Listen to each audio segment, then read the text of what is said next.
That's Wabu. Great rising. Okay, y'all.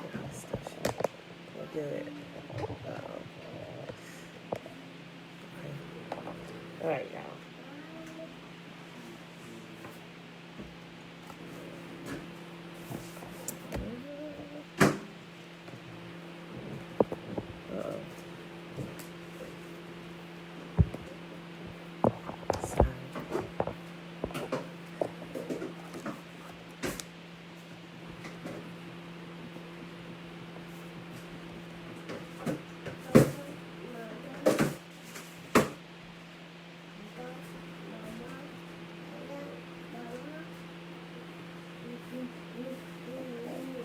All right, beautiful people. Happy Friday.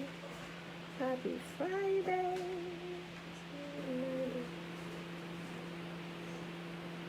Okay. All right, y'all. Happy Friday. It is May the 21st, 2021, day 159 of year 3 of reading through the books of the law and the prophets, and of the 3-year consecutive day count, day 828. Y'all, we are reading 2nd Chronicles chapter 30, 31, and 32. Then we're going to hop over to Fossilized Customs and pick up where we left off yesterday. So let us go ahead and do the Shema. Tivini Sawubona, Sawubona.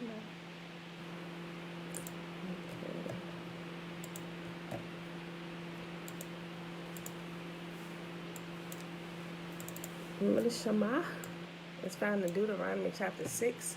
We start in verse 3. Hear, therefore, O Israel, and observe to do it, that it may be well with you, and that you may increase mightily, as Yahuwah, the God of our fathers, has promised us in the land that flows with milk and honey. Hear. Can I get everybody's attention? Hear, O Israel, Yahuwah, our God, He is one God. And you shall love Yahuwah your God with all your heart, and with all your soul, and with all your might.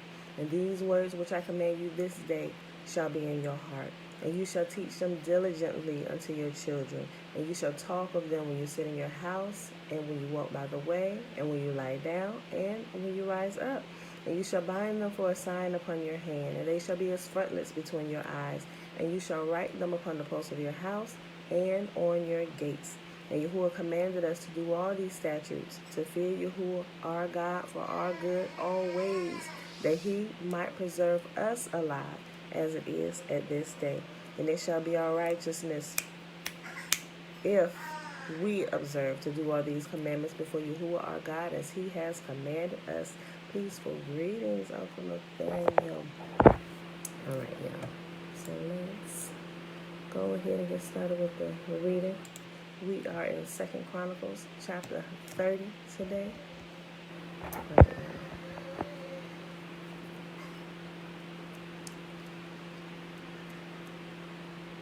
Okay.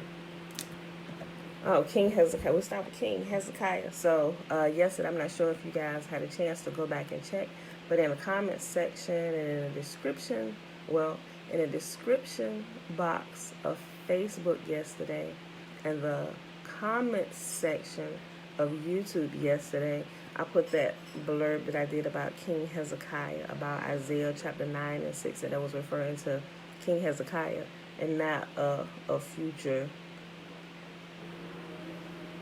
Savior who was coming, right? Because Yahuwah said He's the Savior, right?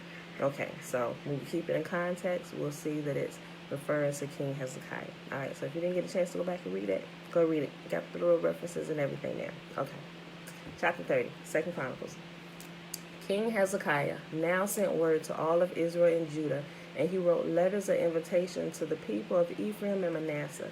He asked everyone to come to the temple of Yahuwah at Jerusalem to celebrate the Passover of Yahuwah, the God of Israel. The king, his officials, and all the community of Jerusalem decided to celebrate Passover a month later than usual. They were unable to celebrate it at the prescribed time because not enough priests could be purified by then, and the people had not yet assembled at Jerusalem. This plan for keeping the Passover seemed right to the king and all the people. So they sent a proclamation throughout all of Israel, from Beersheba in the south to Dan in the north, inviting everyone to come to Jerusalem to celebrate the Passover of Yahuwah, the God of Israel. The people had not been celebrating it in great numbers as required in the law. At the king's command, runners were sent throughout Israel and Judah. They carried letters that said, O people of Israel, return to Yahuwah, the God of Abraham, Isaac, and Israel, so that he will return to the few of us who have survived the conquest of the Assyrian kings. Do not be like your ancestors and relatives who abandoned Yahuwah, the God of their ancestors, and became an object of derision, as you yourselves can see. Do not be stubborn as they were, but submit yourselves to Yahuwah. Come to his temple, which he has set apart as holy forever. Worship Yahuwah your God, so that his fierce anger will turn away from you. For if you return to Yahuwah, your relatives and your children will be treated mercifully by their captors, and they will be able to return to this land. For Yahuwah your God is gracious and merciful. If you return to him, he will not continue to turn his face from you. The runners went from town to town throughout Ephraim and Manasseh, and as far as the territory of Zebulun. But most of the people just laughed at the runners and made fun of them. However, some people from Asher, Manasseh, and Zebulun humbled themselves and went to Jerusalem. At the same time, Yahuwah's hand was on the people in the land of Judah, giving them all one heart to obey the orders of the king and his officials who were following the word of Yahuwah. So a huge crowd assembled at Jerusalem in mid-spring to celebrate the festival of unleavened bread. They set to work and removed the pagan altars from Jerusalem. They took away all the incense altars and threw them into the Kidron Valley. On the 14th day of the second month, 1 month later than usual, the people slaughtered the Passover lamb. This shamed the priests and Levites, so they purified themselves and brought burnt offerings to the temple of Yahuwah. Then they took their places at the temple as prescribed in the law of Moses, the man of Yahuwah. The Levites brought the sacrificial blood to the priests, who then sprinkled it on the altar. Since many of the people had not purified themselves, the Levites had to slaughter the Passover lamb for them to set them apart for Yahuwah. Most of those who came from Ephraim, Manasseh, Issachar, and Zebulun had not purified themselves, but King Hezekiah prayed for them, and they were allowed to eat the Passover meal anyway, even though this was contrary to the requirements of the law. For Hezekiah said, May Yahuwah, who is good, pardon those who decide to follow Yahuwah, the God of their ancestors, even though they are not properly cleansed for the ceremony. And Yahuwah listened to Hezekiah's prayer and healed the people. So the people of Israel, who were present in Jerusalem, joyously celebrated the festival of unleavened bread for 7 days. Each day, the Levites and the priests sang to Yahuwah, accompanied by loud instruments. Hezekiah encouraged all the Levites regarding the skill they displayed as they served Yahuwah. The celebration continued for 7 days. Peace offerings were sacrificed, and the people gave thanks to Yahuwah, the God of their ancestors. The entire assembly then decided to continue the festival another 7 days, so they celebrated joyfully for another week. King Hezekiah gave the people 1,000 bulls and 7,000 sheep and goats for offerings, and the officials donated 1,000 bulls and 10,000 sheep and goats. Meanwhile, many more priests purified themselves. The entire assembly of Judah rejoiced, including their priests, the Levites, all who came from the land of Israel, the foreigners who came to the festival, and all those who lived in Judah. There was great joy in the city, for Jerusalem had not seen a celebration like this one since the days of Solomon, King David's son. Then the priests and the Levites stood and blessed the people, and Yahuwah heard their prayer from his holy dwelling in heaven. 2 Chronicles chapter 31. When the festival ended, the Israelites who attended went to all the towns of Judah, Benjamin, Ephraim, and Manasseh, and they smashed all the sacred pillars, cut down the Asherah poles, and removed the pagan shrines and altars. After this, the Israelites returned to their own towns and homes. Hezekiah then organized the priests and Levites into divisions to offer the burnt offerings and peace offerings, and to worship and give thanks and praise to Yahuwah at the gates of the temple. The king also made a personal contribution of animals for the daily morning and evening burnt offerings, the weekly Sabbath festivals, the monthly new moon festivals, the annual festivals, as prescribed in the law of Yahuwah. In addition, he required the people in Jerusalem to bring a portion of their goods to the priests and Levites, so that they could devote themselves fully to the law of Yahuwah. When the people of Israel heard these requirements, they responded generously by bringing the first share of their grain, new wine, olive oil, honey, and all the produce of their fields. They bought a large quantity, a tithe of all they produced. The people who had moved to Judah from Israel and the people of Judah themselves bore in the tithes of their cattle, sheep, and goats, and the tithe of the things that they had dedicated to Yahuwah their God, and they piled them up in great heaps. Good morning, Uncle JB, Alicia, Yah, Josiah, Shalom. Notice how it's talking about the tithe here, right? Let me read this again at verse 5. When the people of Israel heard these requirements, they responded generously by bringing the first share of their grain, new wine, olive oil, honey, and all the produce of their fields. They bought a large quantity, a tithe of all they produced. The people who had moved to Judah from Israel and the people of Judah themselves brought in the tithes of their cattle, sheep, and goats, and the tithe of the things that had been dedicated to Yahuwah their God, and they piled them in great heaps. They began piling them up in late spring, and the heaps continued to grow until early autumn. When Hezekiah and his officials came and saw these huge piles, they thanked Yahuwah and his people Israel. Where did all this come from? Hezekiah asked the priests and Levites. And Azariah the high priest from the family of Zadok replied, Since the people began bringing their gifts to Yahuwah's temple, we have had enough to eat and plenty to spare. Yahuwah has blessed his people, and all this is left over. Hezekiah ordered that the storerooms be prepared in the temple of Yahuwah. When this was done, the people faithfully brought all the gifts, tithes, and other items dedicated for use in the temple. Coniah, the Levite, was put in charge, assisted by his brother Shimei. The supervisors under them were Jahiel, Azariah, Nahath, Hazael, Jerimoth, Jozabad, Eliel, Ishmachiah, Mahath, and Benaiah. These appointments were made by King Hezekiah and Azariah, the chief official in the temple of Yahuwah. Corey, son of Imnah, the Levite, who was the gatekeeper at the east gate, was put in charge of distributing the voluntary offerings given to Yahuwah, the gifts and the things that had been dedicated to Yahuwah. His faithful assistants were Eden, Miniam, Jeshua, Shemaiah, Amariah, and Shechaniah. They distributed the gifts among the families of the priests in their towns by their divisions, dividing the gifts fairly among old and young alike. Elijah, if you don't leave that child alone. I said, if you don't leave that child alone. y'all are real loud. I know y'all trying to be low, but it's real loud. They distributed the gifts to all males 3 years old or older, regardless of their place in the genealogical records. The distribution went to all who would come to Yahuwah's temple to perform their daily duties according to their divisions.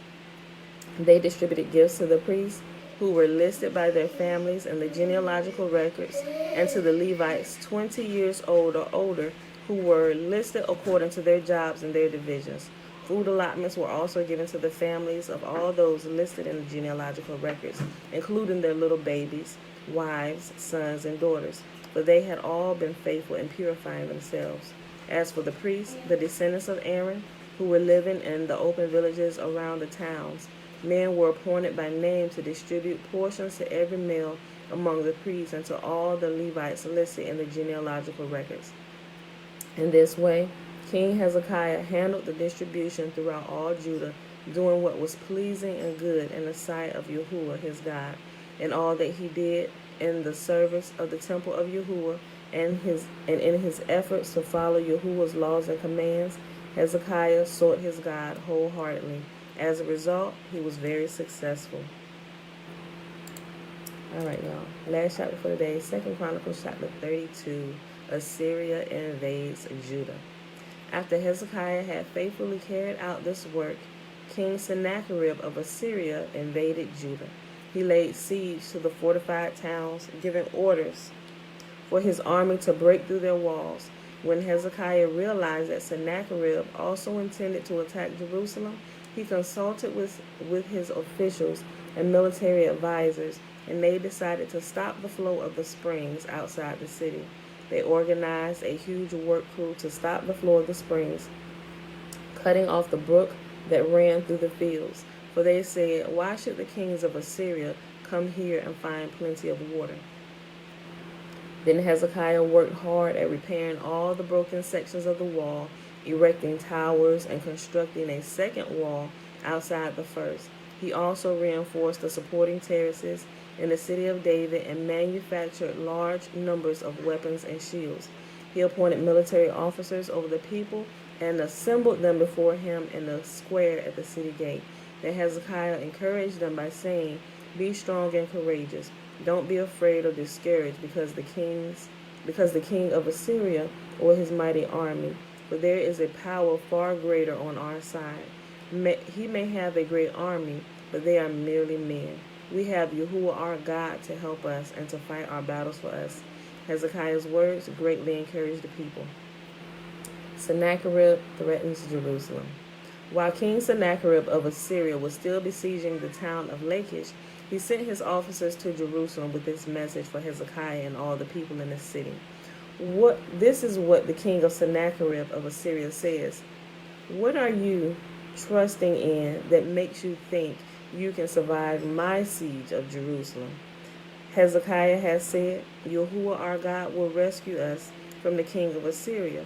Surely Hezekiah is misleading you, sentencing you to death by famine and thirst.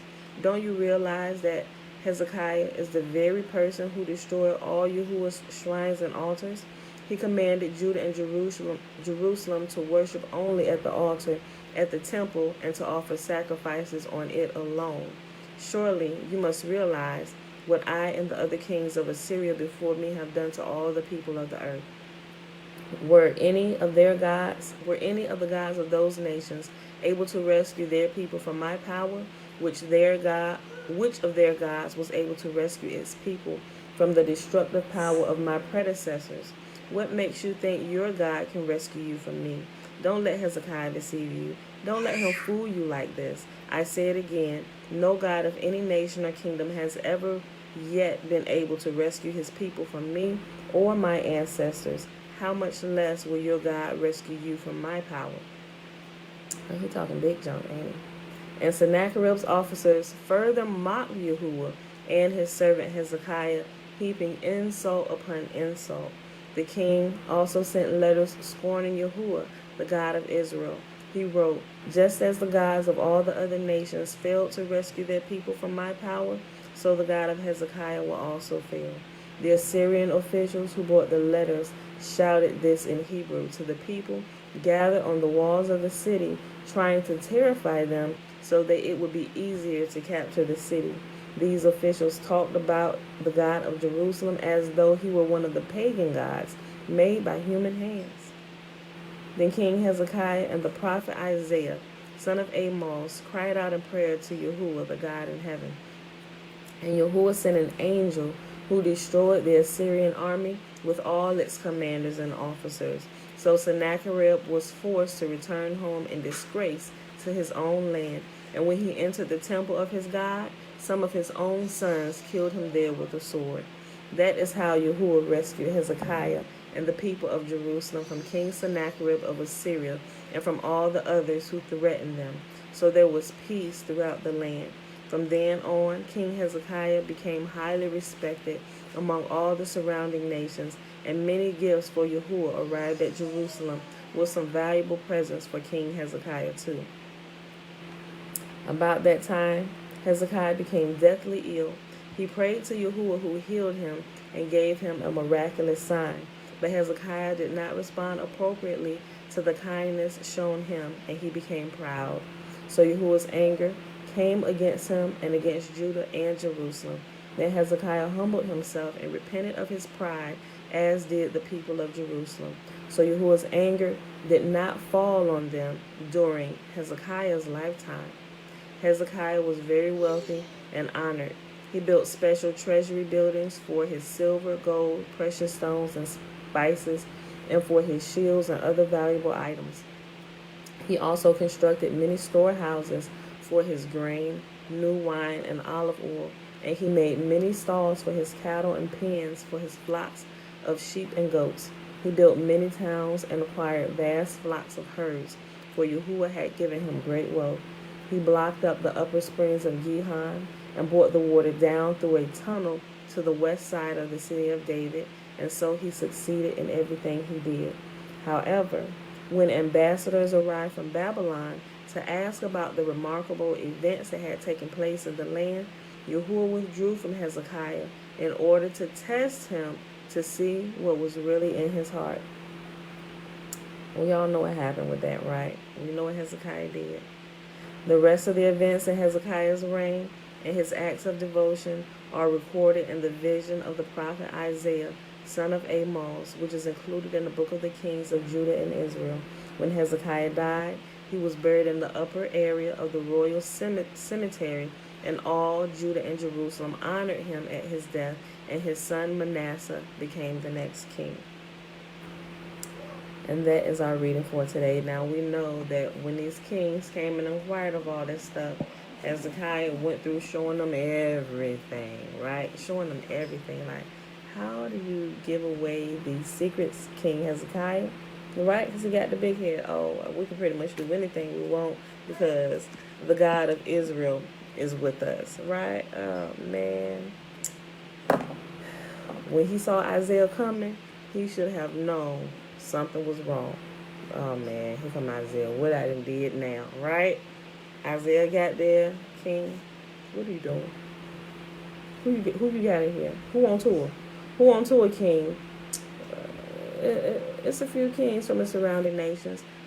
Why are you showing them all the stuff that Yahuwah has given? Like, he's showing them every detail, right?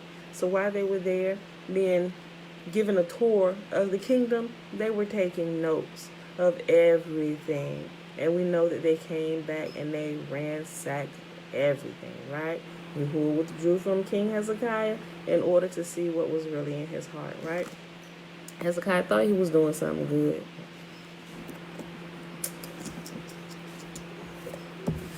Mom, shalom.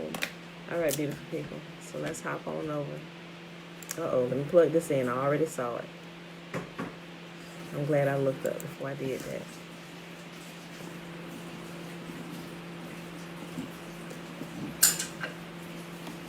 Plug this in. All right, beautiful people. So we paused on page 74 yesterday.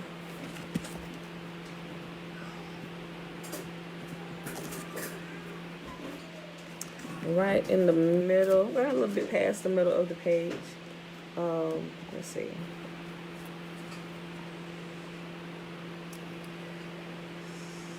We could probably go back up right to the middle point. Hold on, let's see. Let's go back up here to where it talks about the Satanists and the Wiccans. Closer to the top of the page. Okay, so the 12th line down. All right, y'all.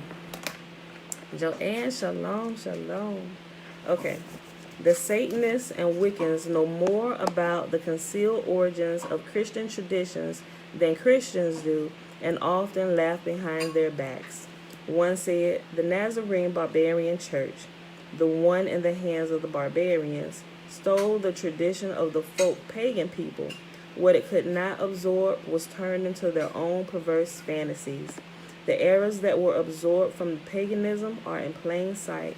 The reason people don't perceive them as witchcraft is because only those initiated in the occult know what they mean. Outsiders only see the esoteric meaning, a superficial crust making the real meaning. The initiated perceive the, the outsiders only see the exoteric, exoteric. Okay. The outsiders only see the exoteric meaning, a superficial crust masking the real meaning.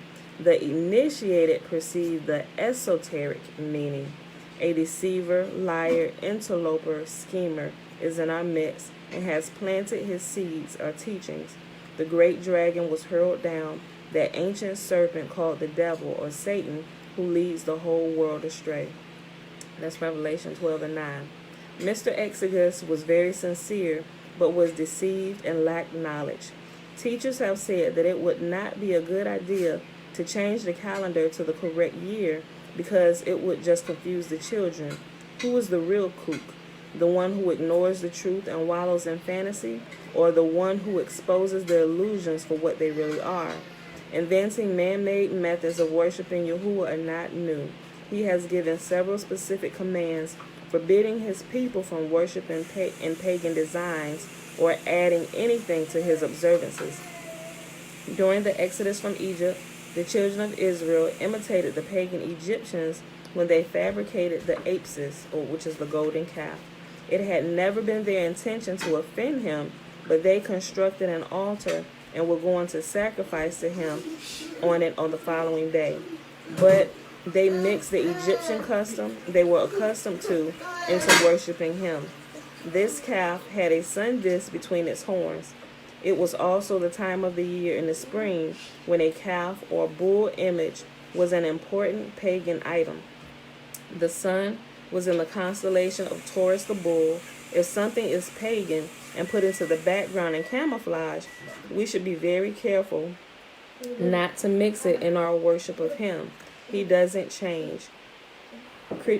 Christianity is like a bride ignoring Yahuwah's preferences and doing her form. Oh, that's good. Look. Christianity is like a bride ignoring Yahuwah's preferences and doing the things her former husband liked. That's pretty good. We are the servants of the one we obey. Romans 6:16. Paul wrote to the Ephesians, people who had been previously pagans but converted to walk in the truth or Torah. He warned them in the following text, and these are the texts which I am responding to in obedience to warn you also. For of this you can be sure, no immoral, impure, or greedy person, such a man as an idolater, has any inheritance in the kingdom of Yahuwah. I know it says Mashiach and Elohim, but we'll just say Yahuwah, right? No person, for this reason you can be sure, no immoral, impure, or greedy person, such a man is an idolater, has any inheritance in the kingdom of Yahuwah. Let no one deceive you with empty words, for because of such things Yahuwah's wrath comes on those who are disobedient. Therefore do not be partakers with them. For you were once in darkness, but now you are in light in Yahuwah. Live as children of the light, for the fruit of the light consists in all goodness, righteousness, and truth. And find out what pleases Yahuwah. Have nothing to do with the fruitless deeds of darkness, but rather expose them. For it is shameful even to mention what the disobedient do in secret. But everything exposed by light becomes visible. For it is light that makes everything visible. This is why it is said, wake up, O sleeper, rise from the dead, and Yahuwah will shine on you. Be careful how you live, not as unwise, but as wise, making the most of every opportunity, because the days are evil. Ephesians 5, verses 5 through 16. We must prove all things to see if they are being done according to the word of Torah. Light is Torah, and darkness is lawlessness. Ephesians 6 discusses the armor of Yahuwah. We must buckle on the belt of truth, Torah. We must be steadfast or possess the shield of Amunah, which is faithfulness. We must shod our feet, our walk in peace, which is another word for Torah. Peace is Torah. Put on the breastplate of righteousness, which is another word for Torah. Take the helmet of salvation, in parentheses, it's another word for Torah. And wield the sword of the Spirit, which is the word of Yahuwah, which is Torah, right? So we live by truth. The truth is what? The truth is your Torah, Father, your instructions. Everything that we do We put on the helmet of salvation, which is truth, Yahuwah's Torah. The breastplate of righteousness. It will become a blessed plate, right? The breastplate of righteousness, which is what? The truth, Torah, right? The belt of truth, which is what? The Torah, Yahuwah's instructions.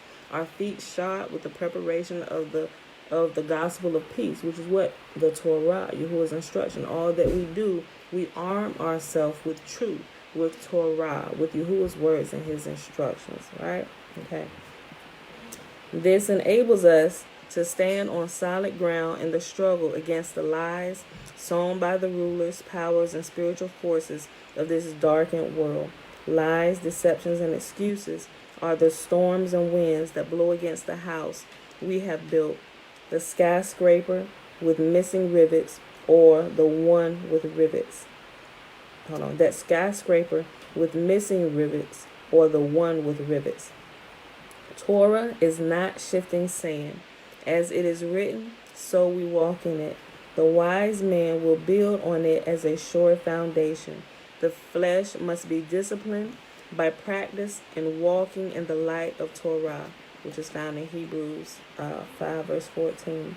This is so that when lawlessness approaches, we will be steadfast. What a rabbi teaches his students is Torah. So also our rabbi. A rabbi binds and loosens. If a student goes to ask, what does Torah teach about this? Any rabbi will answer according to his knowledge and his skills based on Torah. If Torah prohibits it, then the action is bound. If Torah permits it, then it is loosed. Without Torah, a minister, pastor, or teacher is blind. And when the blind lead the blind, both will fall into a pit. Yahuwah gave eyesight to us so we would not be blind.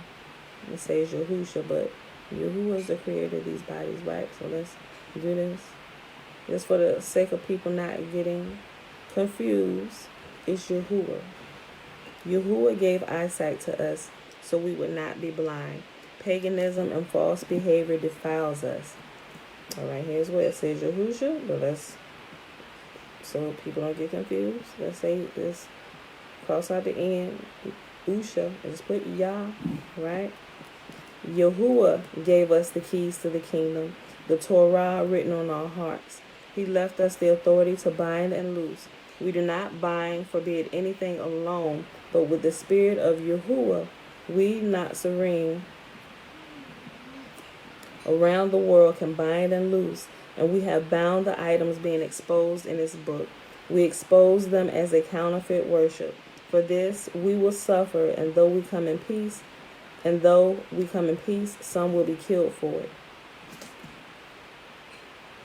The merchants have too much to lose. We see the Mass and Christ's Mass or Christmas is an operation that has been used for well over 1,000 years to take up collections of wealth. The Christmas tradition, as it is observed today, is about 4,000 years old. Only the name for it has changed. This assembling on Sunday was carried over into the Protestant assemblies. They inherited the collections, the indoor altar relic of the Marian Mass, Sunday steeples, the Roman calendar with all the former pagan festivals, dressed up in their bright and shiny clothing to disguise pagan folly. Jeremiah 16 and 19 describes this. But they left the statues, idols behind. They adopted the greatest idol image of former sun worship, the sign of the cross, which entered with Constantine in the Latin Vulgate translation of the Greek word stauros into cross. The Latin language had the word staro, but Jerome used cross instead. Most Protestant divisions absorbed the sacramental dispensation of grace to a large degree. The weekly plundering of the flock cannot be justified in the writings at all. There is no ordinance requiring anyone to attend a weekly assembly, but Catholicism instituted a Sunday attendance ordinance, making it a mortal sin if anyone missed it. We are reminded not to forsake the assembling of ourselves, but this is speaking to the 3 annual appointed times: Passover, Sukkot, what is this? Passover, Shavuot, and Sukkot. Shavuot, hold on, y'all. It's Passover, Feast of Unleavened Bread, and Sukkot. All right. This is speaking of the 3 annual appointed times: Passover, Shavuot, which is unleavened bread, and Sukkot, which is tabernacles. Not a weekly regulation. Even some of these are only binding on males 20 years old or older.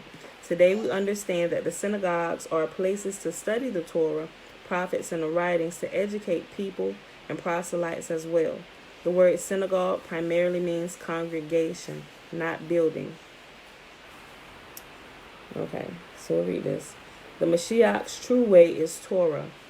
Judaism or Yehudism means the worship of Yah, but rabbinical Judaism adds the Talmud. Yehudism was Paul's former way. Many are shocked to learn that Yahusha refers to himself as a rabbi, but it is even more disturbing to realize that he is not a Christian. He never practiced, nor does he now, anything that Christianity practices. Christianity does nothing Yahuwah commanded us to obey, but they do everything he told us not to do. Yahusha is not a Catholic, Baptist, Pentecostal, Mormon, or Presbyterian, but he is a rabbi, the head of a sect of the Nazarene, Acts 24:5. Hold on.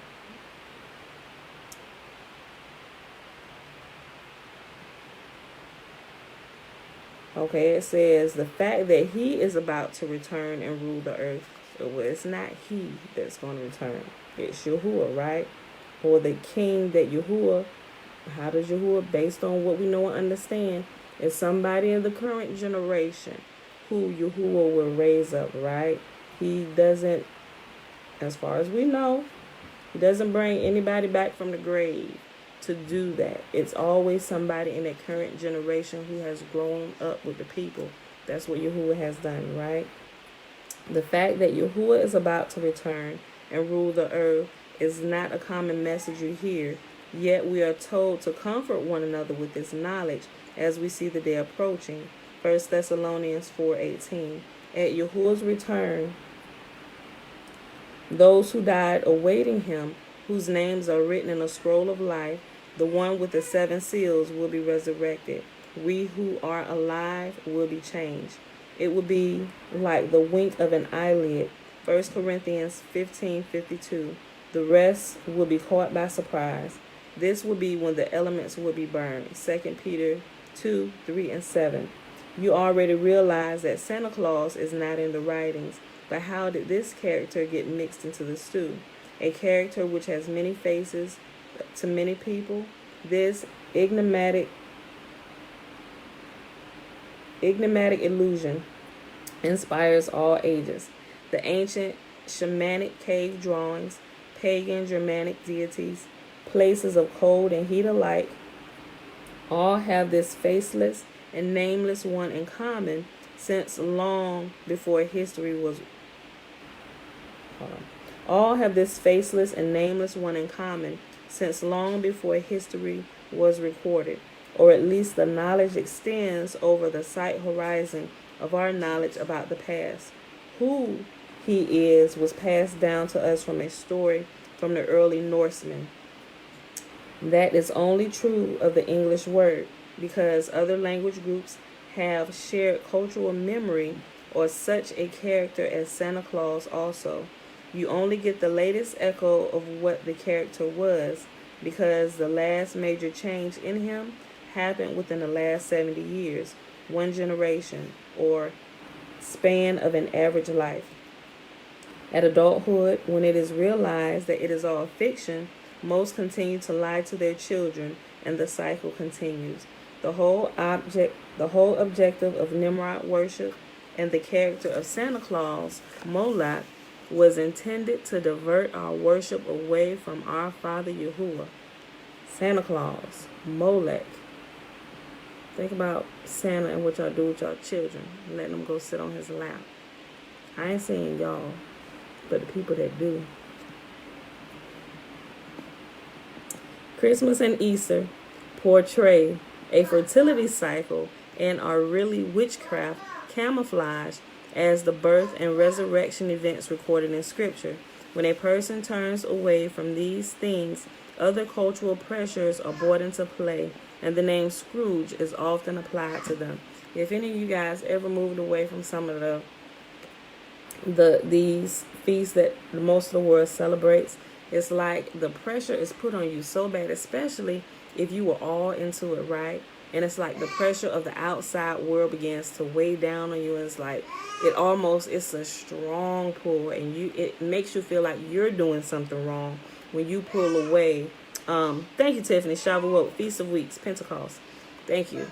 It makes you feel like you are the one doing something wrong when you are pulling away from the mass who was going off the cliff, right?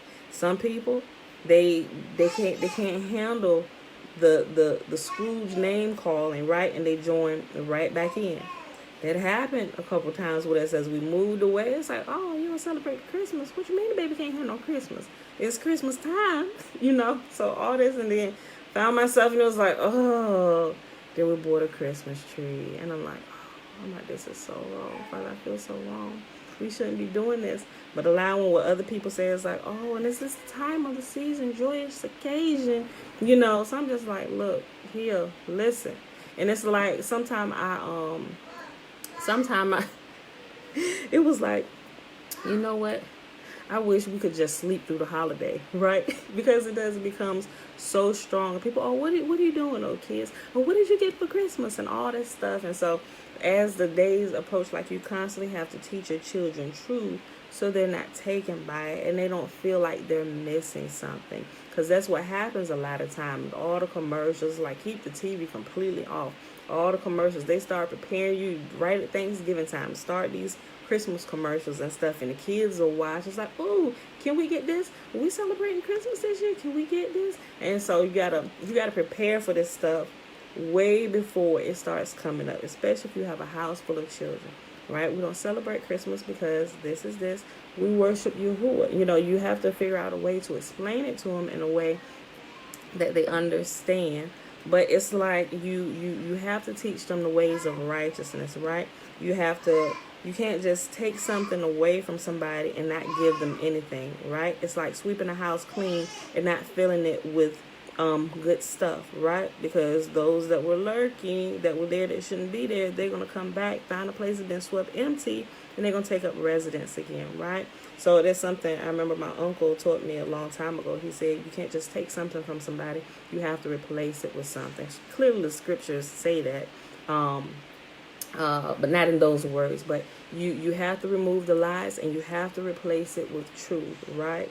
But also in that, you have to also teach your children not to be materialistic as well. It's like all those different things. You just have to teach your children about life and how to be content. Not that you're going without, because we do this all year. Like when you need something, or even when you want something, we do this all year. We're not waiting to the end of the year to stock up on debt and be paying stuff back, and we ain't got money to pay bills next month because this holiday.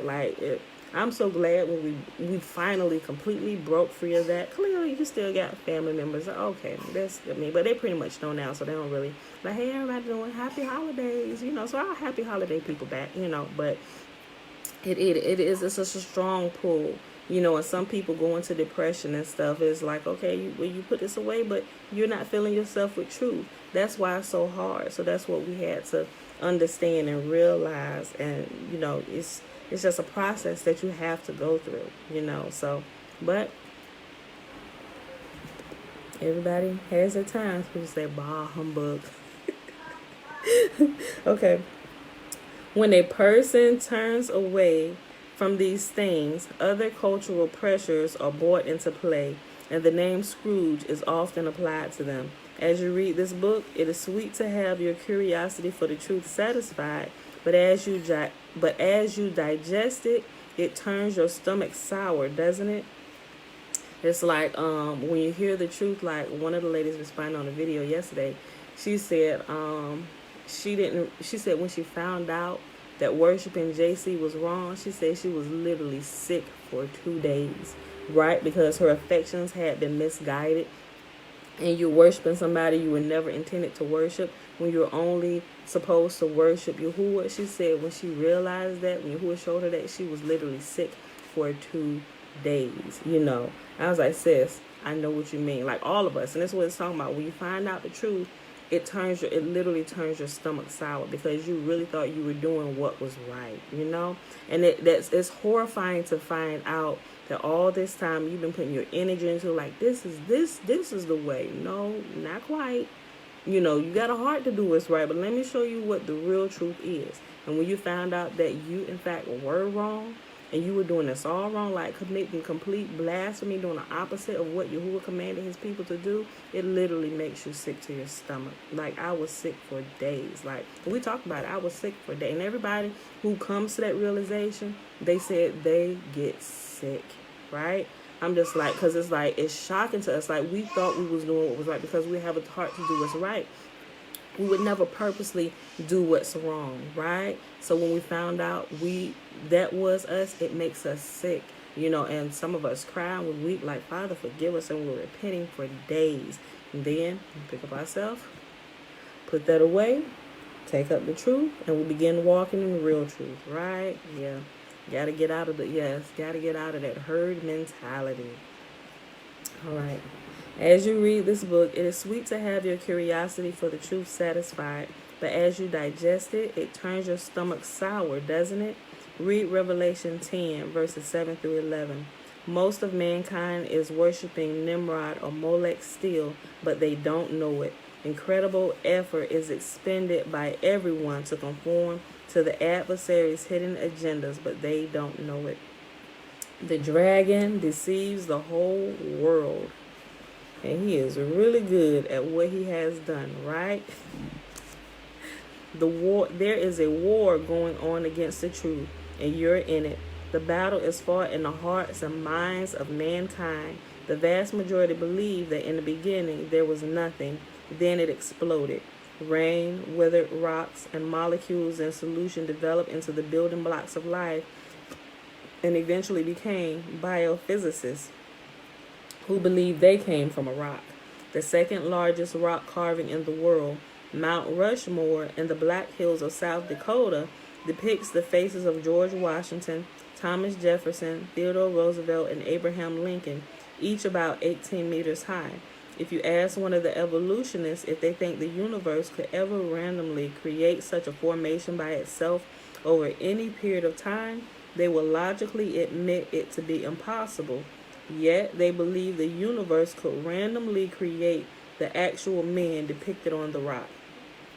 The adversary wants people to believe there is no designer, and this helps him because he can go about manipulating us, because most of us don't believe he exists either. The memory of the true character of Santa Claus has been wiped out. We have plenty of other garbage midden from Babel, and it's held to with great fondness. Most people miss the obvious word, Sunday. All right, where we at? 48 minutes? Okay. All right, we'll read this next section. The Magi, or wise ones, or Babel's mystagogues. Magi, M-A-G-I, was the term used for the pagan priests of Mithras, and they were magicians who used fire and eagles as representations of their deity. Those who led the initiate into the mysteries were called mystagogues. Ancient pagans gave us the worship of fire, religious discs, halos or circles, wreaths, bowls, branches, domes with an oculus in the top, bells, towers, steeples, candle altars in front of statues, holy water, wearing black, indoor altars shaped like a flat autopsy table, the idea of dead people's bones being a relic that contains power, tea leaves, scapulas, the dates of Easter, Ishtar, and Christmas, Saturnalia being exactly the same, Easter being the authentic name for the pagan event itself. Sunday, Lent, in parentheses it has Lenten, Lenctn. That's what Lent is. Valentine's Day, Halloween, Father's Day, Mother's Day, the ring in marriage, rolling eggs on the grass or fields, monks, prayer beads like the Buddhist monks use, also inherited by a separate path to pagan Arabs before they converted to Islam, princes flying on carpets and flying Santas, gurus, popes, fathers, astropoles, obelisks, colossus, images of dead men, crosses of candles. It sounds like some wild voodoo, doesn't it? That's exactly what it is. Let's see if we can establish a difference between the relative advantage of having the Santa myth in our lives or spinning a dead chicken by its neck over our heads. You go first. All right. Which of the two gains you the greater advantages? If you're truthful with yourself, they gain you the very same results, nothing, in the here and now as well as in the eternal perspective. Keep your eye on the Torah and you will see it is turning out to be a better foundation than any other structure around. I would have to second that myself. Like understanding and knowing Torah, at least up to the day, what I do understand and know, it's been the best thing that I've ever learned in my life. And it helps me to look at things, not just in daily life, just with my physical body and my worship towards Yahuwah alone, but even in business dealings and looking at things according to Yahuwah's law and how it helps you make better decisions all the way around for your family, for your business. Just it's the best thing going ever. Look, keep your eye on the Torah and you will see it is turning out to be a better foundation than any other structure around.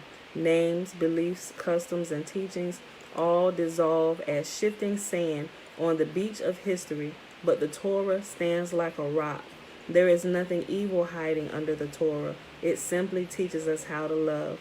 Maggie, who visited the young, let's not say Mashiach, right? Because when you come, every time I see it, I get what they're saying, but he didn't save anybody from anything. He didn't, right?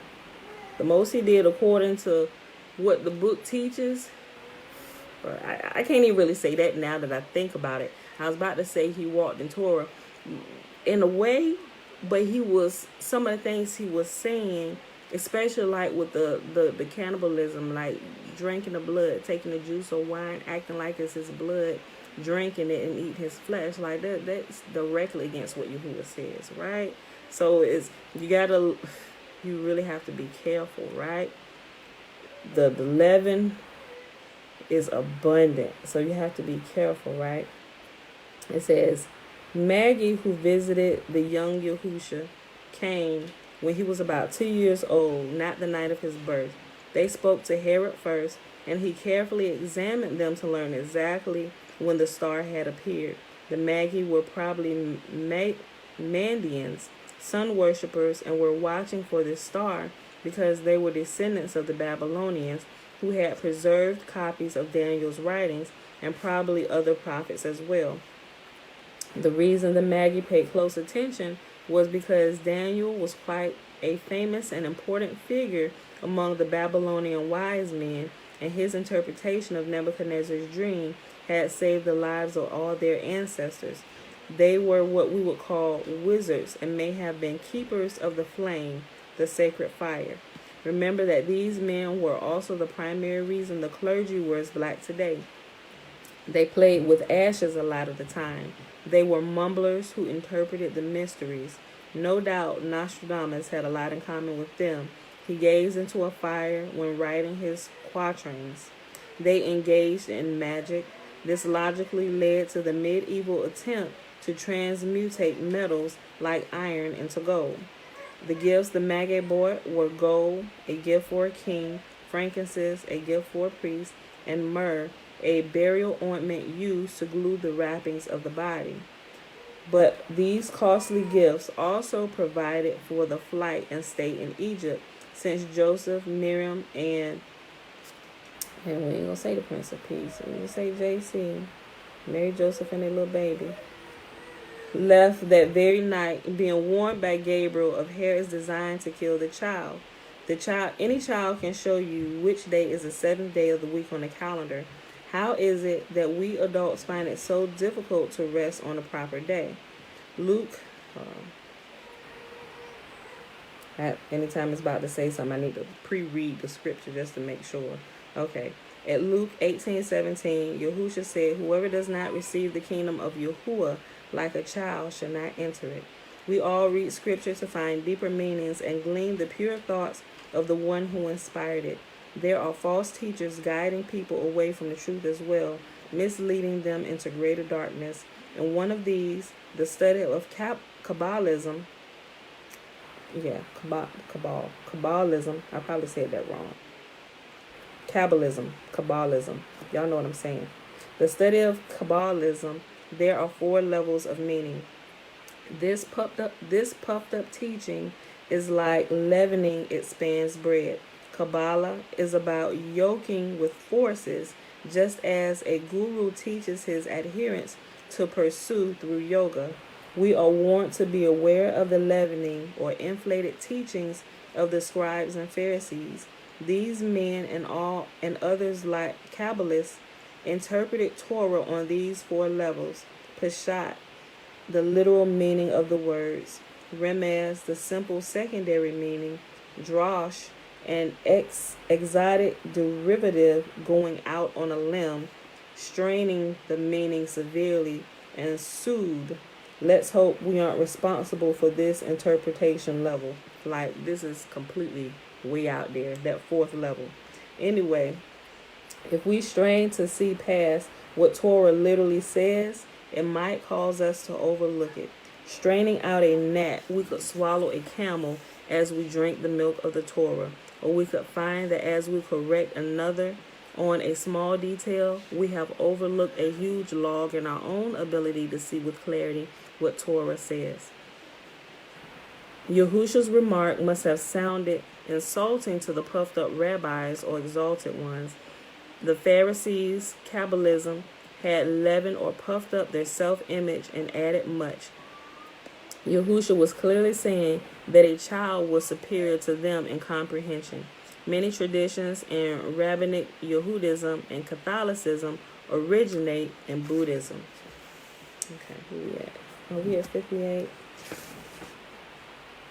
I think we'll stop right here because this next section, it goes into Nimrod stuff and Santa Moloch. It's going to start getting some more detail about that. So since we're already at 58 minutes, I think we'll pause right here and we can pick up this so we don't have to cut this off. And it goes into this with some pictures and stuff. So we'll pause right here for today. Beautiful people. Yeah, so this would be good to read on Saturday because this is a nice little long section. Although it's broken up into subsections, I think it'll be good to keep all this together for tomorrow. Yeah. Okay, so we're going to pause right here, y'all. So we started on page 74, and we paused on page 79. We read 2 Chronicles chapter 30, 31, and 32. Guys, it is Friday, May the 21st, 2021, day 159 of year 3 of reading through the books of the law and the prophets, and of the 3-year consecutive day count, day 828. That is without the Sabbath days and the feast day Sabbath days added into the count. Why? Because we rest, as Yahuwah has commanded us to. All right. It's just become a habit of saying that, so you just make it part of the day. I feel like I'm missing something when I don't say it, so I just say it all the time, for the most part. Anyway. All right, y'all. Okay, so let's go over here to the blessing, which is found in Numbers chapter 6, verses 22 through 27. You remember, the Nazirite vow is the first 21 verses of Numbers chapter 6. And Yahuwah said, a man or a woman can take it. And Yahuwah spake unto Moses, saying, speak unto Aaron and unto his sons, saying, on this wise ye shall bless the children of Israel, saying unto them, may Yahuwah bless us and keep us. May Yahuwah make his face shine upon us and be gracious unto us. May Yahuwah lift up his countenance upon us and give us peace. And they shall put my name upon the children of Israel, and I will bless them. Okay, I don't think we had any questions today. But thank you, Tiffany, for that correction. I said the three feasts where we're commanded to go up. I said unleavened bread, but when you celebrate, I don't know why that didn't click, but thank you. Shavuot is the Feast of Weeks, which they call Pentecost, right? But when you go up for Passover, you're already there for unleavened bread, so it wouldn't be that, because that, although it's two separate feasts, they're already there, so you wouldn't go home and then come back, right? Because the Passover actual event, it only spans throughout the night into the next day. Then Feast of Unleavened Bread began. So thank you for that correction. Shavuot is the Feast of Weeks. All right, so with that being said, y'all, that's it. I don't have anything over here on YouTube. Anyway, thanks for hanging out with me today, everybody. I will see y'all back here tomorrow morning, 7:30 a.m. Eastern Standard Time. Remember, on the weekends, if the Sabbath doesn't fall on it, we sleep in a little bit longer and we show up at 7:30. All right, so tomorrow morning, y'all, 7:30 a.m. Eastern Standard Time. Peace.